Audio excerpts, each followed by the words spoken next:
Boa tarde a todos, meu nome é Vinícius Moraes, sou da GM Metrologia e hoje vamos falar sobre o artigo da importância da avaliação de conformidades de cabine de segurança biológica, classe 2, utilizadas em laboratórios de pesquisa e análise clínica, um trabalho desenvolvido com a Jéssica Gomes e com a Alexa Barradas. Com o desenvolvimento de novas técnicas analíticas da manipulação de agentes infecciosos, temos que cada dia mais assegurar que os procedimentos sejam seguros e não haja um risco nem para o ambiente, nem risco à saúde do trabalhador.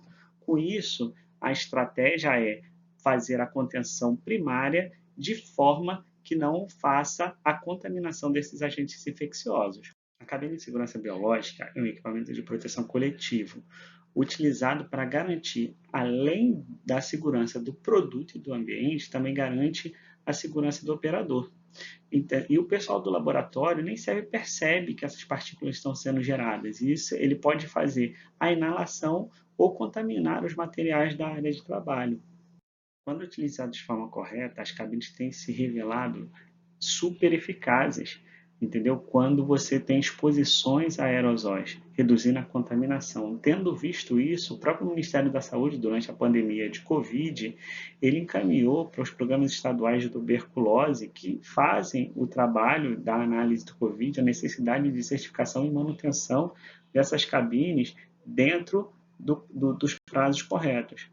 E nesse trabalho serão discutidos aspectos relacionados à avaliação metrológica das cabines de segurança biológica, sendo o principal a ser apresentado a falta de harmonização entre alguns aspectos, como os testes realizados para avaliação da conformidade, a terminologia descritiva dos serviços e a falta de uma diretriz nacional que padronize a avaliação metrológica do I. No Brasil, temos a norma ABNT-NBR 15767.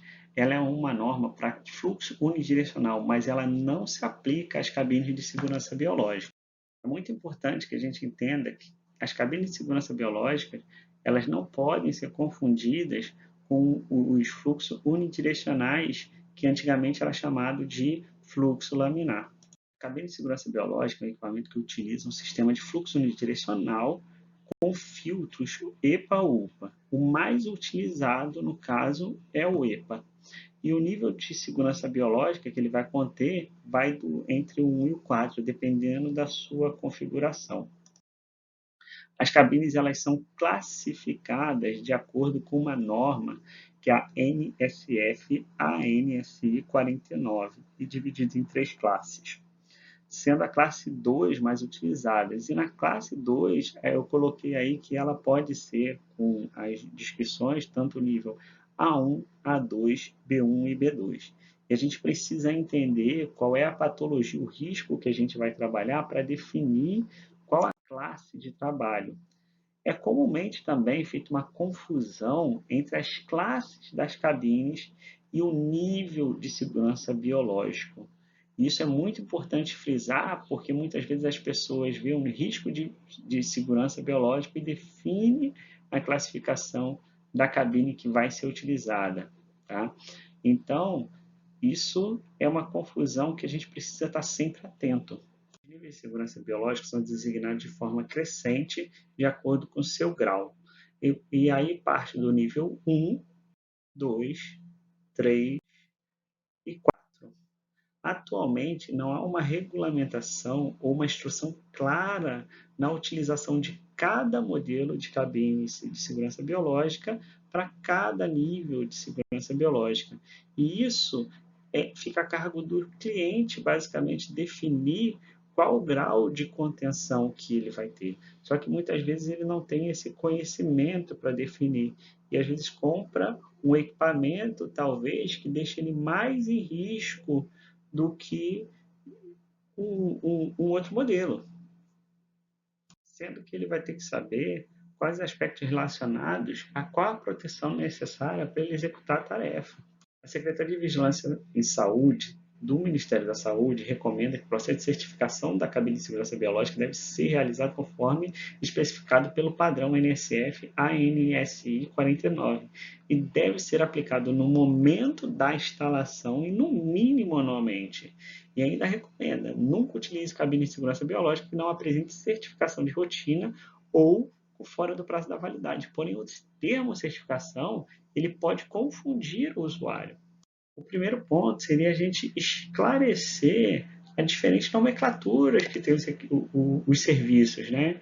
Às vezes tem gente que oferece como qualificação, certificação, verificação, ensaio, e isso é um ponto importante, principalmente quando a gente fala de uma avaliação metrológica, né? A gente definir quais são os aspectos, as terminologias corretas. E o estudo que a gente fez de caso, eles foram avaliados alguns pontos. Equipamentos nacionais importados de 7 fabricantes diferentes, em 10 diferentes usuários localizados em 4 estados do Brasil, durante os anos de 2020 e 2021. Os equipamentos analisados, eles são instalados em laboratórios de análise clínica e utilizando diagnóstico em patologias de nível de segurança biológico 3. Nós avaliamos os equipamentos da classe 2, sendo 7 classe 2A1, 1 classe 2A2, 2 classe 2B1 e 10 classe 2B2. Todos eles foram analisados com os mesmos parâmetros e fomos definidos de acordo com os manuais que os fabricantes estabeleciam. Dos equipamentos analisados, 45% apresentaram alguma falha de fabricação que comprometem o operador ou a amostra. E a maioria deles estava ali entre a falha de vedação, falha no sistema de insuflamento, exaustão do ar, e falha na identificação do equipamento. O que me surpreende é que tinha equipamentos que não possuíam número de série ou lote. Tá? E outro ponto também, que também foi bem considerável, foi o problema na descontaminação da luz UV. Muitas vezes por uma posição do componente errada, que facilita a deterioração. Muitas vezes detectado até de uma forma grosseira. Por exemplo, teve equipamentos que nós avaliamos que tinham uma falha grave de vedação. Isso durante o processo de fabricação, não houve nenhuma avaliação correta para a liberação desse equipamento na fábrica. E se você for analisar, é numa parte bem evidenciada do equipamento. E isso compromete a amostra, compromete o operador. Nós que trabalhamos com a 17025 sabemos que todo item tem que ter uma identificação unívoca. E o equipamento ele precisa saber a diferenciação do equipamento A para o equipamento B, que muitas vezes está no mesmo laboratório. Como é que eu vou definir qual equipamento está conforme e qual não está conforme? Com isso, a gente evidenciou que existe a comercialização de equipamentos que não tem garantia nenhuma de avaliação da conformidade. Outro problema detectado foi a falha no sistema de exaustão do ar, que ocorreu em 23% dos equipamentos. E a gente viu que isso era defeito de fabricação, porque os componentes eles tinham uma similaridade entre as falhas dentro dos mesmos equipamentos dos mesmos fabricantes. Então, se você parte para um fabricante diferente, ele não tinha esse mesmo comportamento. E foi visto que era um componente específico, às vezes no motor, uma correia, ou o motor ele ficava com problema num período de tempo menor. E isso mostra a importância da gente ter uma padronização nas avaliações e padronização nas fabricações também desses equipamentos. Uma das avaliações que comprovaram que o equipamento ele não estava trabalhando adequadamente foi a visualização do sentido do fluxo de ar, que ao invés dele fazer o fluxo correto e fazer a exaustão do equipamento, por ele não estar sendo eficiente, ele estava contaminando o ambiente, no qual era um prejuízo para o operador e para o ambiente de trabalho de uma forma geral. Todos os equipamentos que nós avaliamos, eles possuíam lâmpada UV, que ela tem uma ação germicida. E já existem vários trabalhos que mostram que essa ação germicida ela é eficaz. Sendo assim, 15% dos equipamentos apresentaram algum tipo de problema na luz UV. Ele, às vezes, causado por acionamento, componente eletrônico com problema, componente mecânico ou até mesmo a radiação não suficiente para a descontaminação pelo tempo de uso. Dos equipamentos avaliados, 50% apresentaram problema em algum parâmetro dos requisitos da norma. 80% desses houve mau funcionamento do sistema de exaustão do ar, causado principalmente pelo desgaste precoce de componentes do motor, exaustão seguida de furos, vazamentos. Isso mostra a importância cada vez mais da gente avaliar o equipamento de forma eficaz. 20% dos casos, a falha aconteceu no funcionamento da lâmpada UV.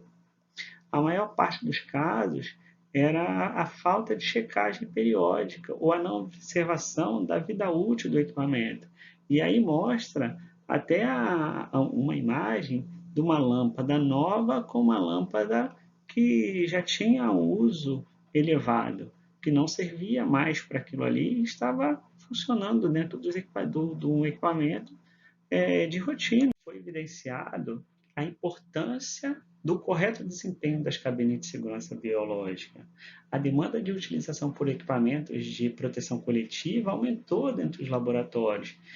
E com isso também surgiu muitos fornecedores despreparados até para cumprir ou tentar fornecer equipamentos para uma demanda nova e não se atentou muitas vezes às normas, regulamentações.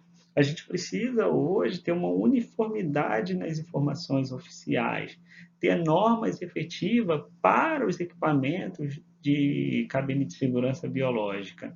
E eu vejo isso aqui como apenas um start, um início para a gente avaliar de uma forma mais profunda e começar as discussões para que a gente tenha atender um mercado e uma demanda de uma forma mais coerente, garantindo efetivamente a segurança para todos nós.